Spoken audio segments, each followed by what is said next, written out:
வணக்கம் நண்பர்களே. Aim Career Institute Madurai சார்பாக உங்களை அன்புடன் அழைக்கிறோம். இன்றைக்கி நம்ம என்ன பார்க்க போகிறோம் அப்படின்னா, ஏஎல்பி டெக்னீஷியன் எக்ஸாம்ஸ் போட்டிருக்காங்க. அதானே ஏஎல்பி ஆல்ரெடி நீங்கள் போட்டிருப்பீங்க. இப்போ டெக்னீஷியன் எக்ஸாம்ஸ் போட்டிருக்காங்க, நீங்கள் அப்ளை பண்ணணும். How to success in railway exams, railway எக்ஸாமில் எப்படி வெற்றி பெறுவது அப்படின்னு இன்றைக்கி பார்க்க போகிறோம். யார்னா by R Sitrarasu ex railway station master Aim Career Institute Madurai. இது ஃபோன் நம்பர். ஸோ நான் ஒரு 23 இயர்ஸ்னு ரயில்வேல ஸ்டேஷன் மாஸ்டர் ஒர்க் பண்ணேன். ஆல்ரெடி ஒரு 16 இயர்ஸாக கிளாஸ் எடுத்துகிட்டு இருக்கேன். மெயின் ஆப் ஆஃப்டர் விஆர்எஸ் கொடுத்தது வெளியில் இப்போ கிளாஸ் எடுக்கணும். ரயில்வே எக்ஸாம்ஸில் நிறைய பேர் ரயில்வே எக்ஸாம்ஸ்க்கு அனுப்பணும் என்ற அடிப்படையில் கிளாஸ் எடுத்துகிட்டு இருக்கேன். ஸோ இந்த ரயில்வே எக்ஸாம்ஸ் பொறுத்தளவில் எப்படி எழுதுறது, என்னென்னலாம் வரும், எப்படி படிக்கணும் அப்படி தான் நம்ம பார்க்க போகிறோம்.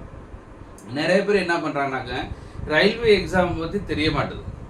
முதல் ரயில்வே எக்ஸாம்ஸ் என்ன லாங்குவேஜில் எழுதலாம் அப்படின்னா, ரயில்வே எக்ஸாம் பொறுத்தளவில் தமிழில் எழுதலாம், இங்கிலீஷில் எழுதலாம், ஹிந்தியில் எழுதலாம் அப்படின்னு நிறைய லாங்குவேஜ், மலையாளம், கன்னடா, தெலுங்கு, இந்த மாதிரி நிறைய லாங்குவேஜில் கொடுத்துருப்பாங்க. உங்களுக்கு எந்த லாங்குவேஜ் பிடிக்குமோ அந்த லாங்குவேஜில் எழுதலாம்.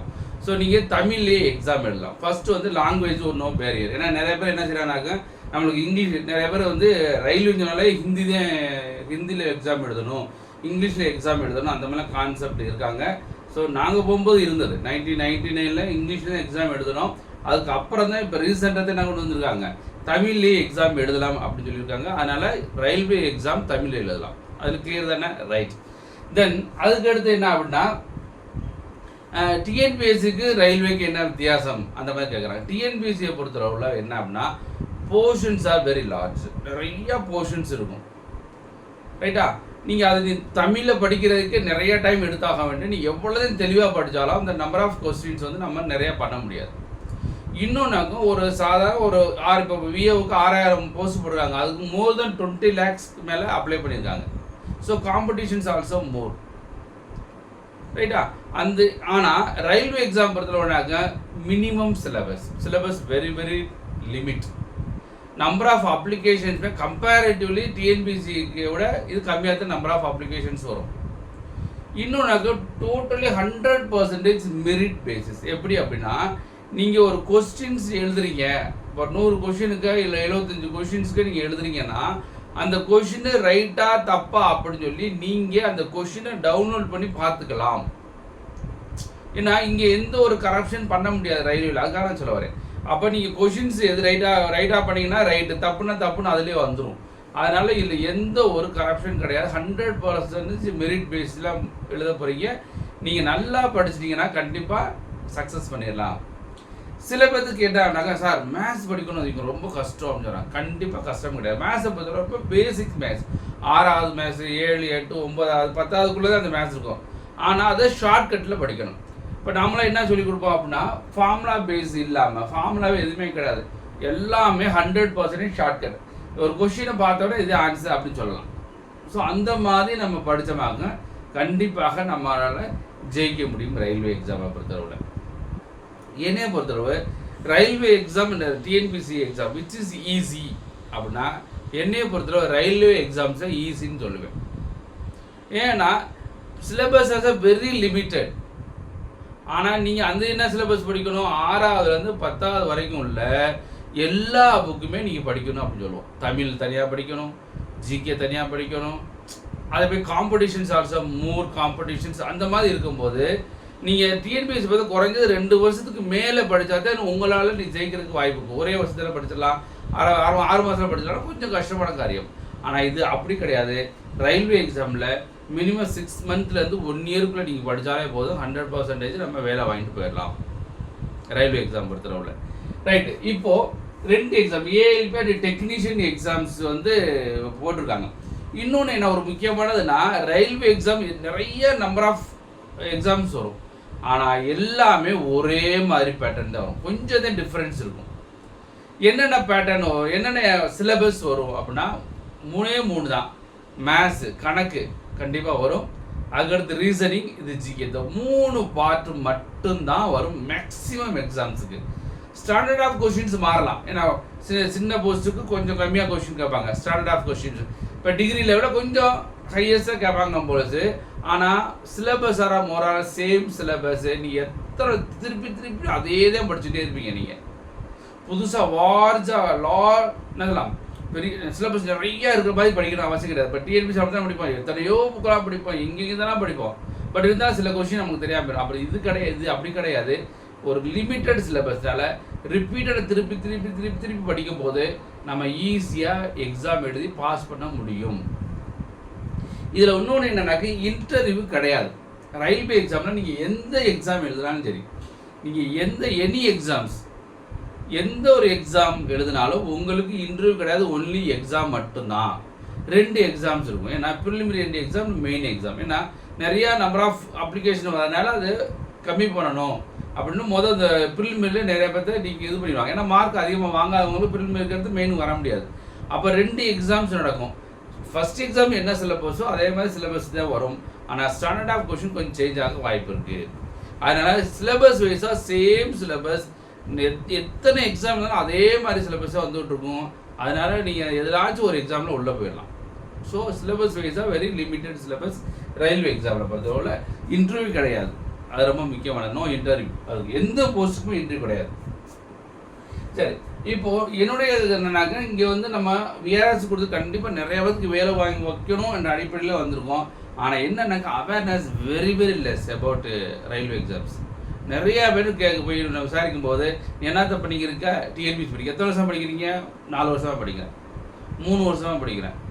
எப்போ நிறையா பேர் அதான் பண்ணிக்கிட்டு இருக்கீங்க. நான் ரயில்வே எக்ஸாமா ஹிந்தியில் எழுதுமா அந்த மாதிரிலாம் கேட்குறீங்க. அதனால் நிறையா பேருக்கு அவேர்னஸ் இல்லாமல் இருக்குது. ரயில்வே எக்ஸாம்னாலே ரொம்ப கஷ்டமாக இருக்கும். நம்ம இன்னொன்று என்ன நிறைய பேர் சொல்கிறாங்கன்னா, சார் ரயில்வே எக்ஸாம் எழுதணும் நீங்கள் நார்த்தில் போட்டு விட்ருக்கீங்க அப்படின்னு. அந்த மாதிரி கிடையாது. நீங்கள் சென்னை ரயில்வே எழுதுனீங்க, இல்லை திருவனந்தபுரம் ரயில்வே எழுதினீங்க, சதர்ன் ரயில்வேக்குள்ளே மட்டும்தான் இருக்கும்.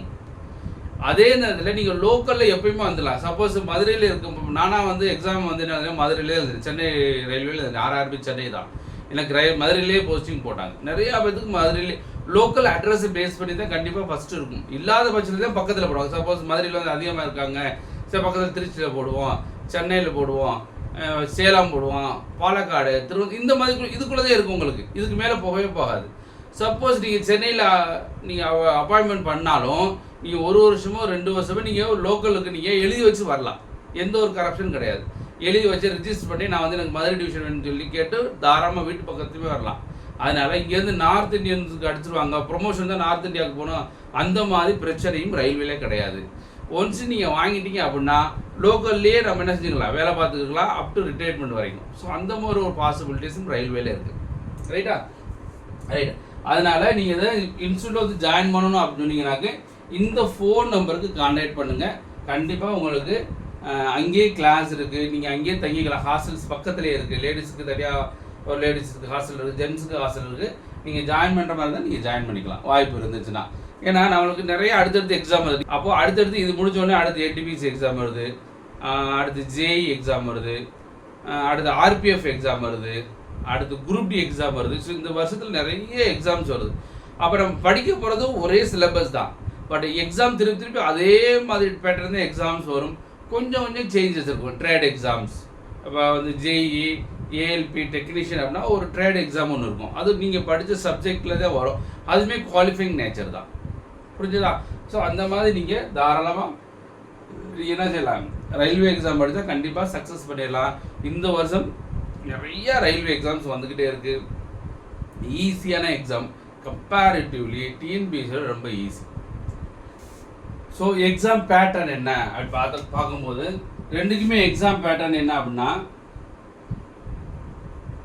ஸோ CPT 1 அப்படின்னு சொல்லுவாங்க. அதாவது கம்ப்யூட்டர் பேஸ்டு டெஸ்ட் 1. இது ப்ரிலிமினரி எக்ஸாம்ஸ் அப்படி வச்சுங்களேன். இது ப்ரிலிமினரி எக்ஸாம்ஸ். இதில் 75 கொஸ்டின் கேட்பாங்க. இது 2க்கு மட்டும்தான் 75 கொஸ்டின்ஸ் கேட்பாங்க. 60 நிமிஷம், அதாவது 1 மணி நேரத்தில் நீங்கள் எக்ஸாம் எழுதணும். சரிங்களா? 1 ஹவரில் எக்ஸாம் எழுது. பார்த்தீங்கன்னா 75 கொஸ்டின் 1 ஹவரில். இதில் ரொம்ப முக்கியம் டைம் தான். அப்போ ஷார்ட்கட் தெரிஞ்சாதே இதை சக்ஸஸ் பண்ண முடியாது. அதனால் மேத்ஸை பொறுத்தவரை ஃபார்முலா பேஸில் பண்ணக்கூடாது, ஷார்ட்கட் கான்செப்ட் தான். பார்த்தோன்னு ஆன்சர், இது ஆன்சரா, அதிகபட்சம் 10 செகண்டு, 5 செகண்டு, 1 செகண்ட் கூட கணக்கு செய்ய முடியும். அந்த மாதிரி சம்ஸ்லாம் இருக்குது. பட் நமக்கு தெரியாமல் தான் ஃபார்முலா யூஸ் பண்ணுவோம். அதனால கண்டிப்பாக அது 75 கொஸ்டினை 1 ஹவரில் நீங்கள் பண்ணணும். இது ப்ரிலிமினரி எக்ஸாம்ஸ். சிபிடி 2ன்னு இருக்குது. சிபிடி 2வில் பொறுத்தளவில் மெயின் எக்ஸாம்ஸ் அர்த்தம். சிபிடி 2வில் மெயின் எக்ஸாம் இன்டர்வியூ கிடையாது இல்லையா? அப்போ இதில் பாஸ் பண்ணி நல்ல மார்க் எடுத்தால் மட்டும்தான் சிபிடி 2 கூப்பிடுவாங்க. நார்மலாக 1:5 ரேஞ்சில் கூப்பிடுவாங்க. இப்போது இதில் வந்து பார்ட் ஏ பார்ட் பி 2 இருக்குது. Part A and part B. Part A பொறுத்தளவில் என்ன அப்படின்னா, இங்கே என்ன படிக்க போகிறோமோ, என்ன படிப்பீங்க? மேத்ஸ் படிப்பீங்க, ஜிகே படிப்பீங்க, ரீசனிங் படிப்பீங்க. இதே தான் பார்ட் ஏக்கும் வரும். இதில் 100 கொஸ்டினை 1.5 மணி நேரத்தில் நீங்கள் எக்ஸாம் எழுதணும். 100 கொஸ்டின் 1.5 மணி நேரத்தில் எழுதணும்.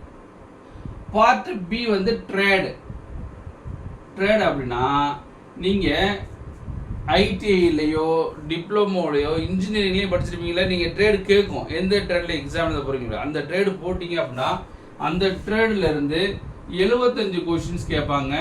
இதை 1 மணி நேரத்தில் நீங்கள் எழுதணும். 75 கொஷின் 1 ஹவரில் எழுதணும். இது ஒன்லி குவாலிஃபையிங் நேச்சர் தான். குவாலிஃபைங் மட்டும்தான். 35% மேலே எடுத்தால் போதும்.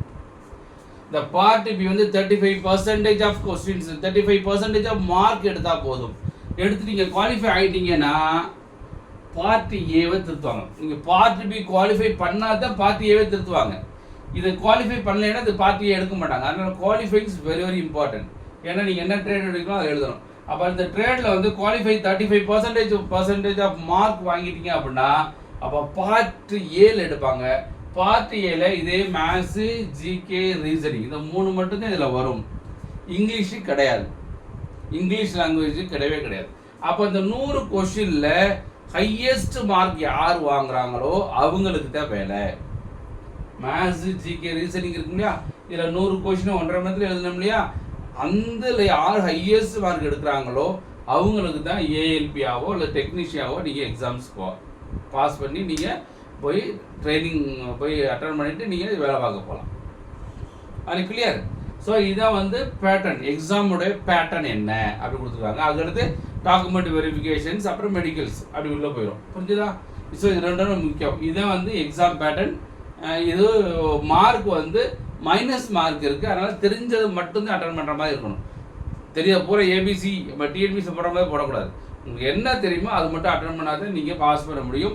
இல்லை இல்லைனாக்க மைனஸ் மார்க்கில் போய் நீங்கள் வேஸ்ட்டாக போயிடும். அப்போது நீங்கள் முடிஞ்ச அளவுக்கு நீங்கள் வேலை வாங்கணும்னு சொன்னால் 80 to 90% ஆஃப் மார்க் வாங்கினீங்கனாக்க 100% உங்களுக்கு வேலை உறுதி. கீழே வாங்கலாம். ஸோ 70 to 80 எடுத்தாலும் வாய்ப்பு இருக்குது. 100% ஷேர் பாசிபிள்.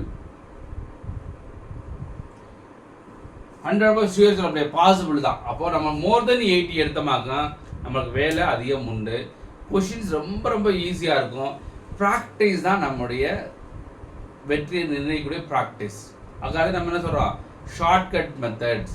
ரீசனிங்கில் ஷார்ட்கட் இருக்குது, மேத்ஸ்லேயும் ஷார்ட்கட் இருக்குது. புரிஞ்சதா? ஜிகேலையுமே ஷார்ட்கட் இருக்குது, ஈஸியாக நான் ஞாபகம் வச்சுக்கிற மாதிரி. அந்த மாதிரி நிறைய ஷார்ட்கட் பேஸில் படித்தா தான் பண்ண முடியும். நம்மளுக்கு மொட்டையாக உட்காந்து படித்தவங்க பாஸ் பண்ண முடியாது. அது கிளியர். ஸோ இது பேட்டர்ன் ஆஃப் எக்ஸாம்ஸ்.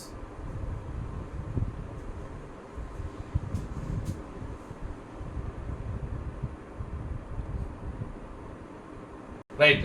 இப்போ எப்படியெல்லாம் கொஷின்ஸ் கேட்பாங்க? இப்போ மேத்ஸ் கொஷின் மட்டும் ஒரு 4 கொஷின் நம்ம டிஸ்கஸ் பண்ணுவோம். எப்படிலாம் கொஷின் கேட்பாங்க பார்ப்போமா? ஸோ இந்த கொஷின்ஸ் வந்து ஏஎல்பி டெக்னீஷியன்ஸ் எக்ஸாமில் கேட்ட கொஷின் தான். ஆல்ரெடி கேட்ட கொஷின் 2018 கேட்ட கொஷின்ஸு. இதுக்கு if first question a minus 1/a equal to 1 then a squared plus 1/a squared அப்படின்னா இதுக்கு நம்ம ஸ்கொயரிங் ஆன் போத் சைட்ஸ் போட்டு formula a minus b the whole square formula போட்டு நிறைய செய்வோம். ஆனால் அப்படி செஞ்சால் டைம் ஆகும். இதுக்கு நம்ம ஆல்ரெடி ஷார்ட்கட் சொல்லி கொடுத்துருவோம். இப்படி வந்து இப்படி செய்யணும் அப்படின்னு சொல்லிடுவோம். அப்போது a minus 1/a equal to 1 அப்படின்னா a square plus 1/a square கொடுத்தாங்கனாங்க இங்கே கொடுத்த நம்பரை ஸ்கொயர் பண்ணிவிட்டு +2 போட்டால் போதும். அப்போ இது ஸ்கொயர் பண்ணிங்கன்னா வரும் 1 + 2 = 3. அவ்வளோதான். அடுத்து ஃபைண்ட் எல்சிஎம் கேட்குறாங்க. அப்போ ஃப்ராக்ஷன்ஸ் கொடுத்துறாங்க. ஃப்ராக்ஷன்ஸ் கொடுத்தா நமக்கு என்ன தெரியணும் அப்படின்னு சொன்னால், எல்சிஎம் கேட்டால் மேலே எல்சிஎம் கீழே ஹெச்சிஎஃப் அப்படின்னு போட்டுக்கணும். அப்போ 4 to 5க்கு எல்சிஎம் என்ன வரும்? 4 to 5க்கு எல்சிஎம் வந்து 20 வரும். 5, 3, 7க்கு ஹையஸ்ட் காமன் ஃபேக்டர் காமனாக எது டிவைட் பண்ணும்? 1 டிவைட் பண்ணும். Is equal to 20. அப்போ அது எல்சிஎம் எப்படி ஈஸியாக கண்டுபிடிக்கிறதுன்னு சொல்லி தருவோம். ஷார்ட்கட் இருக்குது. ஒவ்வொன்றுக்கு போட்டு நம்ம என்ன செய்வோம்? 4, 2, 5 L division 2, 2 2s are 4, 1 2s are 5, அப்புறம் 2 1, அப்புறம் 5. அப்போ எல்லாம் மல்டி பண்ணால் 5 2s are 10, 10 2s are 20 அப்படி போடுவோம் இல்லையா? ஸோ இந்த மாதிரிலாம் போடக்கூடாது. ஆனால் இப்படி பேட்டர்ன் அது அப்படி தான் செய்யணும். பட் இந்த மாதிரி போட்டோம்னா டைம் ஆகும். அதனால் அது ஷார்ட்கட் கான்செப்ட்லாம் இருக்குது. அந்த மாதிரி செய்யணும். அடுத்து இப்படி ஒரு கொடுத்துட்டு இதில் மிஸ்ஸிங் என்னன்னு கேட்குறாங்க. Find the missing digits. 3 digit இருக்குது. மிஸ்ஸிங் டிஜிட் கேட்குறாங்க. It has 11 and 13 are factors as factors. So 11 and 13 ஃபேக்டர்னா ரெண்டையும் மல்டி பண்ணால் வரும்னு அர்த்தம். இதுக்குமே ஷார்ட்கட் இருக்குது. உட்காந்து நம்ம என்ன செய்வோம்? 13 1, 1 3s are 3, 1, அப்புறம் 3 1, 143 இப்படி போட முடியா? இப்படியும் போடக்கூடாது, டைம் ஆகும். அப்போ ஈஸி வே என்னன்னாக்க இந்த 13 இருக்கு இல்லையா? 1 3 கொஞ்சம் ஸ்பேஸ் விட்டுக்கோங்க. 2 ஆட் பண்ணுங்க 4. இப்போ 143. அப்போ இங்கே மிஸ்ஸிங் டைம் என்னது? 1 இருக்கு 3 கூடாது, இது மட்டும் தானே இல்லை. ஸோ ஆன்சர் வந்து என்னது? 4. புரிஞ்சுதா? இந்த மாதிரி ஈஸியாக பண்ணால் தான் நம்ம சக்ஸஸ் பண்ண முடியும். நார்மல் மெத்தடில் போட்டோமாக்கு பாஸ் பண்ணுறது ரொம்ப ரொம்ப கஷ்டம். அதனால் ரயில்வே எக்ஸாம் பொறுத்தளவு ரொம்ப ஈஸியாக தான் இருக்கும். அதில் மாற்றுக்கிறதே கிடையாது, ஈஸியாக தான் இருக்கும். ஆனால் ஷார்ட்கட் கான்செப்டில் ட்ரிக்ஸ் பார்த்தோன்னே சம் சொல்லலாம். அந்த மாதிரி நம்ம செஞ்சமாக டெஃபினட்டாக சக்ஸஸ் பண்ணிடலாம். முக்கியமானது ரயில்வே எக்ஸாம் பாஸ் பண்ணக்கூடியது ஒரே ஒரு ஃபேக்டர் என்னாக்க ஷார்ட்கட். ஷார்ட்கட் தெரிஞ்சால் செய்ய முடியும். மேத்ஸ்க்கும் ஷார்ட்கட் பண்ணலாம், ரீசனிங்லையும் ஷார்ட்கட் பண்ணலாம், ஜிகேலையும் ஷார்ட்கட் பண்ணலாம். அது கிளியர்? புரிஞ்சதா? ஸோ நண்பர்களே, நம்ம இன்ஸ்டியூட் எய்ம் கேரியர் இன்ஸ்டியூட் மதுரையில் வந்து நம்ம கிளாஸ் எடுத்துக்கிட்டு இருக்கோம். Railway exam, bank, SSC and insurance, central government exam மட்டும்தான் எடுத்துக்கிருக்கோம். வேறு எந்த எக்ஸாமு, அதாவது ஸ்டேட் டிஎன்பிசி எக்ஸாம்ஸ் எடுக்கலை. ஒன்லி காம்படிட்டிவ் எக்ஸாம் பொறுத்தளவில் சென்ட்ரல் கவர்மெண்ட் எக்ஸாம் மட்டும்தான் எடுத்துக்கிட்டு இருக்கோம். அதில் மெயினாக 1 year கோர்ஸ் எல்லாம் பண்ணிக்கிட்டு இருக்கோம். நிறைய பேர் டிகிரி முடிச்சுட்டு நம்ம என்ன செய்யணும் தெரியாமல் இருக்கீங்க. நிறைய பேரண்ட்ஸ் என்ன செய்யறதுன்னு சொல்லி திருப்பி பிஜி படிக்க வைக்கிறாங்க, இல்லைன்னா எங்கேயாச்சும் வேறு ஏதோ படிக்க வைக்கிறாங்க. நீங்கள் கவர்மெண்ட் எக்ஸாம் டிசைட் பண்ணிட்டீங்க அப்படின்னா அதாவது டிகிரி படிக்கும்போதே படித்து ஆரம்பிச்சிட்டிங்கனாக்க ஈஸியாக வேலை வாங்கிட்டு போயிடலாம். அல்லது டிகிரி முடிச்சிட்டிங்க அப்படின்னா இங்கே ஃபுல் டைம் கிளாஸ் இருக்குது. காலையில் மார்னிங் 10:30 to 4 o'clock வரைக்கும் டெய்லி கிளாஸ் இருக்குது. டிகிரி முடித்தவங்களுக்கு மட்டும்தான் அந்த மாதிரி கிளாஸை அலோவ் பண்ணுறோம். 1 year கோர்ஸ் அப்படி தான் ஜாயின் பண்ணிக்கலாம். அது கிளியர்? அதனால் மறந்துடாமல் உங்களுக்கு பிடிச்சிருந்துச்சு அப்படின்னா நீங்கள் நம்ம போங்க, நம்ம யூடியூப்பில் போய் பாருங்கள். நான் கிளாஸ் எடுத்தது உங்களுக்கு பிடிச்சிருந்துச்சுன்னா வந்து ஜாயின் பண்ணுங்கள். புரிஞ்சுதா? ஏன்னா நான் விஆர்எஸ் கொடுத்ததுக்கு காரணம் என்னன்னா, நம்ம மக்கள் நிறைய பேத்துக்கு வேலை கொண்டு வரணும். மெரிட் பேசிஸ், நாட் வேறு எந்த வழியுமே கிடையாது. திரும்ப சொல்கிறேன், வேறு no loophole, only merit பேசிஸில் மட்டும் வேலைக்கு போகணும்னு விருப்பப்பட்டீங்கன்னா நீங்கள் மட்டும் அவங்க மட்டும் வாங்க. வேறு எந்த இதுவுமே நம்மகிட்ட கிடையாது, ஒன்லி மெரிட் பேசிஸ் மட்டும்தான். அதனால் ஜாயின் பண்ணுறவங்க நம்ம இன்ஸ்டியூட் எய்ம்கேர் இன்ஸ்டியூட் மதுரையில் இருக்குது, ஜாயின் பண்ணிக்கோங்க. 1 year கோர்ஸ், டிகிரி முடிச்சவங்களுக்கு 1 year கோர்ஸ் நம்ம வச்சுருக்கோம். ஜாயின் பண்ணுங்கள். ஒன்லி சென்ட்ரல் கவர்மெண்ட் எக்ஸாம்ஸ் எல்லாத்துக்குமே கிளாஸ் நடத்துகிறோம். புரிஞ்சதா? நன்றி நண்பர்கள், நன்றி, வணக்கம். உங்களுக்கு கமெண்ட் பகுதியில் கீழே இருக்கும். உங்களுக்கு ஏதாச்சும் டவுட் இருக்குது, நீங்கள் ஏதாச்சும் சஜஷன் சொல்லணும், உங்களுக்கு ஏதாச்சும் நீங்கள் சொல்லணும்னு விருப்பப்பட்டீங்க அப்படின்னா தாராளமாக கமெண்ட் பகுதியில் போடுங்க. கண்டிப்பாக உங்களுக்கு யூஸ் ஆகும். அந்த கமெண்ட் பகுதியை பார்த்து அடுத்தவங்களும் யூஸ்ஃபுல்லாக இருக்கும். ஏதாச்சும் உங்களுக்கு டவுட்ஸ் இருந்தால் தாராளமாக ஃபோன் நம்பர் இருக்கு இல்லையா, அதை எடுத்து தாராளமாக ஃபோன் பண்ணி கேட்கலாம். எனி டைம் என்ன டவுட் இருந்தாலும் நாங்கள் சொல்லுவோம். எப்படி படிக்கிறது, என்ன செய்கிறது. நீங்கள் வெளியூரில் இருக்கீங்க, சில பேர் வர முடியாது. இப்போ அன்றைக்கி கூட ஒரு நண்பர் ஃபோன் பண்ணார், உடுமலைப்பேட்டையிலேருந்து ஃபோன் பண்ணார். அவர் சம் இஷ்யூ இருக்குது, கேட்டார். அவங்களுக்கு நம்ம ஹெல்ப் பண்ணோம். நீங்கள் இந்த மாதிரி படிங்க, இந்த மாதிரி படிங்கன்னா நம்ம ஹெல்ப் பண்ணோம். அந்த மாதிரி எங்கே இருந்தாலும் சரி, நீங்கள் வந்து இங்கே கேட்கணும், எக்ஸாமை பற்றி கேட்கணும், எப்படி படிக்கணும்னு கேட்கணும், அப்படி விருப்பப்பட்டீங்கன்னாக்கா தாராளமாக எப்போ இருந்தாலும் ஃபோன் பண்ணுங்கள். கண்டிப்பாக உங்களுக்கு கைட் பண்ணுவோம், வழிகள் காட்டுவோம். ஓகேவா? நன்றி நண்பர்கள், நன்றி வணக்கம். மறந்துடாமல் நம்ம channel Aim Career Institute Madurai சேனலை சப்ஸ்கிரைப் பண்ணுங்கள். இந்த வீடியோ நிறைய பேருக்கு ஷேர் பண்ணுங்கள், அதிக நபருக்கு சென்றடையணும். மறந்துடாமல் நம்ம சேனல் லைக் பண்ணுங்கள், மறந்துடக்கூடாது கமெண்ட் பண்ணுங்கள். நன்றி நண்பர்களே, நன்றி வணக்கம். வெற்றி பெற வாழ்த்துக்கிறோம். By Sitrarasu ex railway station master. நன்றி நண்பர்களே.